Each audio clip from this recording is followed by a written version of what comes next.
So yun na guys, good morning, good afternoon, and good evening po muli sa inyo lahat. Saan man po kayo naroroon ay mag-iingat po palagi. So ito muli ang inyong lingkod, Batang Elio. And of course, nandito tayo muli para magbigay na naman po ng isang reaction tungkol sa nangyari nung isang gabi po na live stream ni Kalingap Edu na kung saan ay ramdam ang kanyang siguro pagkairita sa mga nangyaring pasaringan ng mga supporters, iba-ibang supporters po sa kanyang comment section, sa kanyang live stream. So, yan po guys. And alam ko mas dumami yung mga nagpapasaringan noong naipalabas yung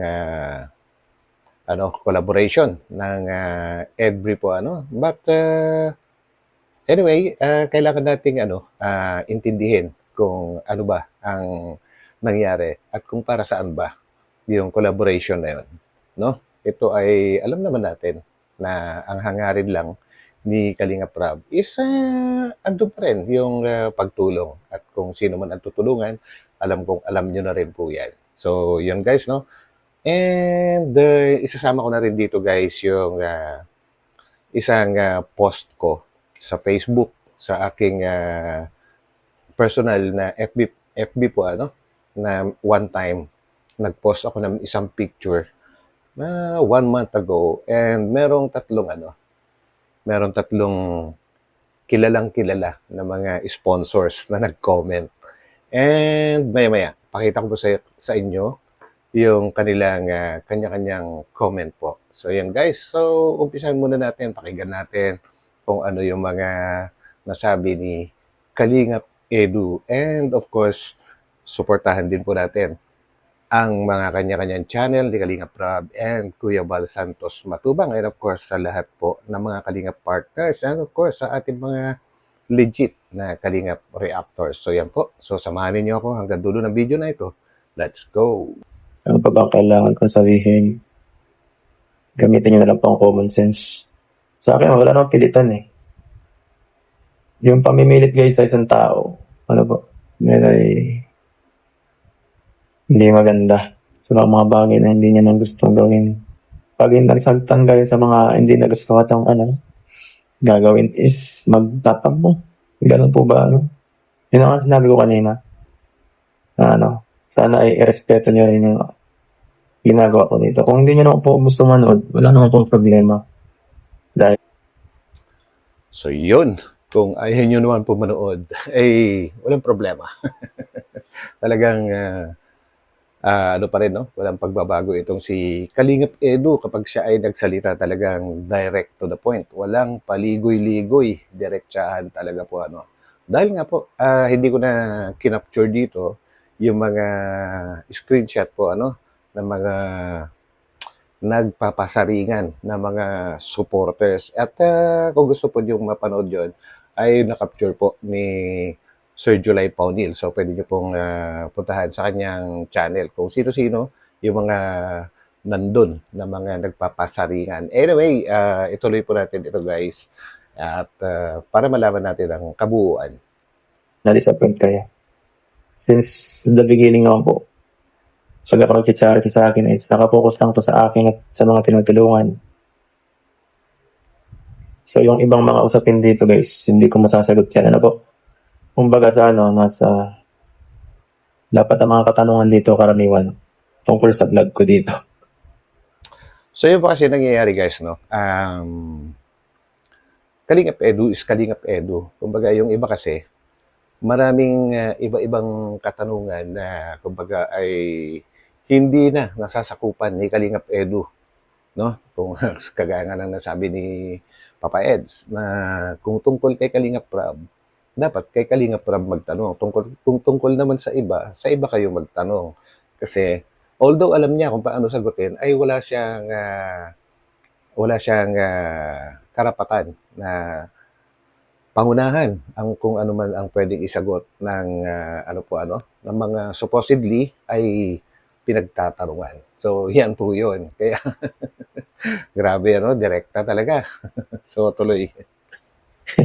Kung mga katanungan nung sa may vlog ni Rab, doon sa vlog ni Rab, Yun. at yung mga katanungan doon sa ibang mga bagay, doon sa ibang bagay tatanungin. Pwede That's man ako it. magsagot pero hindi ko nasaklaw yung ganun mga bagay. Correct. Hindi ko nasakop yun eh. Mhm. Hindi ko na kailangan pakialaman. Parang Tama. professional. Pag kailangan mo pantanongin ang mga tungkol sa mga ibang bagay. Sa isang kumpanya, pwede mo patatanongin ba na kung anong labas na sa niya sa trabaho niyo. Di ba po hindi?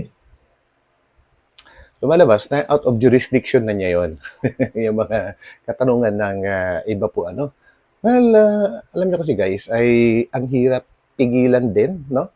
Minsan kailangan din natin intindihin yung mga viewers. Alam niyo, hindi nila alam yan eh. Kumbaga, como taga-Kalingap, si Kalingap Edu, ay nasa isipan nila na kahit anong katanungan nila, although hindi naman patungkol kay Kalingap Edu, ay akala nila ay alam na ang lahat or pwede na sagutin lahat ni Kalingap Edu. Siyempre, hindi pwede. Kumbaga, mamaya iba pa yung maisagot ni Kalingap Edu dyan. Hindi na maganda yon. Hindi po ba? Ganun po yon. Paglabas na sa trabaho niyo, hindi niyo na kailangan yun kasi out of focus na sa ginagawa. Dito Mhm. sa channel ko, pure charity guys. Yun ang inaano ko dito. So yung pag-away po ng iba dyan, hindi lang po nadidisrespect yung um, yung bawat isa sa inyo, kayo, nagbabangayan.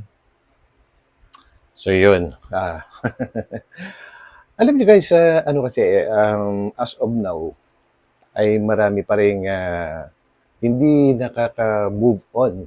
Kumbaga ay nananatili pa rin sila sa dating hinahangaan nila na na love team or tandem or collaboration. Andun pa rin sila. Hindi sila umaalis. Kumbaga siguro naniniwala pa rin sila na matutuloy. Pero karamihan nga sa mga nakakaalam ay hindi na pwedeng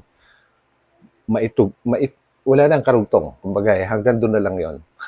Tapos na. So yun, at doon nga nagkakaroon ng iba-ibang faction eh.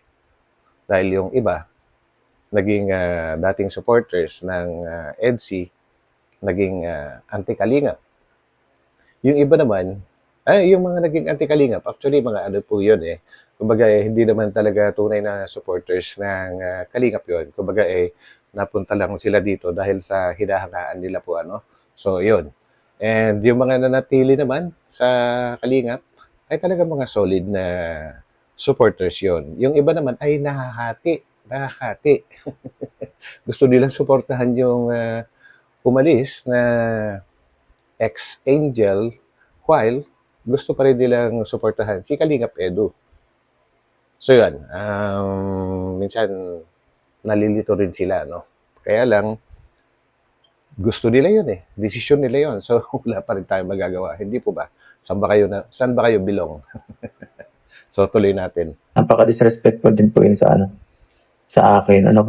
Kasi Tama yun. parang nami-mislead yung ginagawa ko dito. Parang na-out of focus ba? Tatanungin, ano ba, ganyan kaya, ganyan. Bakit si ganito, ano pa ba, ano nangyayari? Ganito na, ganyan na, bakit di mo sinasagot ang ganitong namin tanong? Yun po yung isa sa pinakamalaking problema sa mga viewers naman po kapag hindi nasasagot yung kanilang katanungan na hindi naman pwedeng tanongin, hindi naman pwedeng sagutin ni Kalingap Edu, ay nagkakaroon sila ng tampo, no? Hanggang sa nag-iiba na yung kanilang ugali. Nagtatampo sila, guys. Hindi nila masyadong naiintindihan na may mga bagay-bagay na hindi pwedeng sagutin ni Kalingap Edu. Ganun po yun.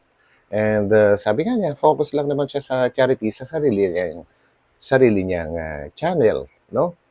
So, yun lang po yun. Kumbaga, kailangan minsan lawakan din natin ang ating pag-iisip po, So, yan, tuloy. Ang bihira. Hindi ko na po yan, hindi ko na po sakop yan. Mhm.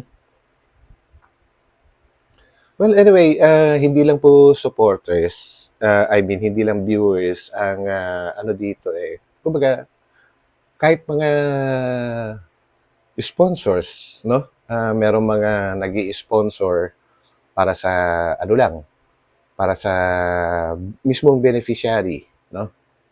Meron ding sponsor na kay Kalingap Edo, kunwari, siya yung pinaka, ano dyan, leading man. Meron ding sponsor na sa Kalingap talaga. So, ibig sabihin, pagka yung Kalingap ang sinusuportahan, lahat, sinusuportahan na rin niya yan.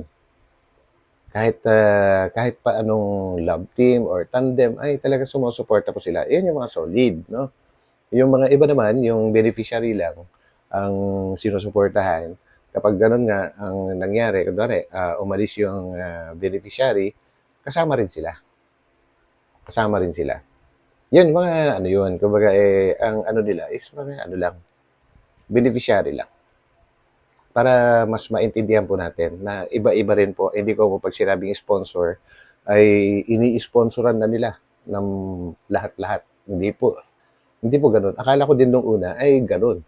Kumbaga ay puro solid. Hindi habang tumatagal, mas naiintindihan ko na hindi pala ganun ang nangyayari po. So, tuloy po natin. Hindi ko na kailangan sagutin po yun. Pangit po ay napapangitan lang ako sa mga ano, Mhm. sa mga ginagawa nung iba, parang sinasakal baga po tayo. Yon. Ang kagustuhan kasi ng iba ay kung ano yung kagustuhan nila, ay yun din naman ang susundin ni Kalingap Edu. Na hindi naman pwede yun. Hindi naman pwede yun. No? Isipin natin, si Kalingap Edu ay may sariling buhay yan. Kumbaga, hindi siya isang laruan na pwedeng pasunurin sa lahat po ng gusto natin. May sariling buhay yan. So, yan po. And pakinggan natin yung ibang observations or comment ni Sir July dito, guys. Isasama po natin, no? Kasi gusto ko rin mga nasasabi ni Sir July. So ayun po mga kababayan po natin, malinaw ho, maliwanag yung sinabi po ni Kalingap Edo po dyan. Kumbaga ho, ang gusto niya sana, hindi doon sa kung anumang pong gusto ng mga supporters para sila ho ay mag-support. Ang hina-highlight niya dito, Yun. dapat ho yung pinaka-mission, lalo na po yung pagtulong, sana doon Correct. sumuporta ho yung mga sponsor. Ano mga kababayan po natin? Yan na. Although, Speaking of sponsor na. siyempre ho, hindi naman natin ho madidiktahan yung mga sponsor, supporters, kung ano po ang gusto talaga nila. Yun, kagaya nga po ng na-discuss ko kanina lang, ang mga sponsors ay magkanya-kanyang sinusuportahan yan. So, hindi, kagaya ng sabi ni Sir July, hindi pwedeng diktahan kung ano yung gusto nila or sino yung gusto nilang suportahan. Ganun po yun. So, tuloy. Hindi ho talaga may iwasan na sa napapansin natin, talagang mas kinikilig ho sila, mas matindi po yung pag-support dito nga ho sa mga love team. Lalo na ho kapag merong Tama yun. kiligan. Ano po, yan po ay reality po yan. Isa po yung nagbabiral ho talaga, nagkakaroon ng maraming sponsors dahil nga po doon sa mga kilig-kilig na yan. Kaso nga lang ho, Tama. yun po ang pakiusap naman po ni Kalingap Edo na ako naman ho, naiintindihan natin yan at sana ho, maintindihan din po ng marami yung kanyang binanggit. Hindi naman po siguro ibig sabihin yung mga tandem na yan, mauuwi lang po sa mga walang kabuluhan o kaya pag-aaway-away. Ano siguro po kung may mga pagkakataon na nagkaroon na po ng problema noong mga nakaraan, malay ho natin dito sa panibago ay hindi na ho magkakaroon ng problema. Yun. So, ito yung sinasabi ko, guys, na mga tatlong sponsors, mga solid to dati na sumusuporta sa lumang love team po. Siyempre, hindi ko na papakita kung yung mga pangalan kasama picture. Para naman po sa privacy nila, although nakapublic naman po ito sa aking personal Facebook. So yan, at nag-post po kasi ako ng isang picture doon na kinuha ko sa TikTok nung dalawa po si Edu tsaka si Bridget, yung sumasayaw sila. And kinapture ko lang. At ito, yung mga kanya-kanyang comment po nila, Sabi nung una, for me, no to Edu and Bridget. Edu or Eds can do charity without love team. Just saying. Well, opinion niya yun eh. So, ibig sabihin, yung una, hindi siya pumapabor. Hindi siya pumapabor sa Every, no? Alam ko, kilala ko 'tong mga ito, eh. Yung isa nga diyan na kaharap ko na sa isang, event ng EDSI dati. So yan, and lahat sila wala rito sa Pilipinas, guys. So, sumagot naman po yung pangalawa, no? Exactly, sis. Marami naman tayong tulong-tulong sa pagcha-charity niya. Pero nasa kanya pa rin ang desisyon. Pero ako, charity niya, ako tutulong sa kanya. Huwag muna sa LT. So, ibig sabihin nito, guys, ay ano sila, mga tahimik to eh. Unahan ko na.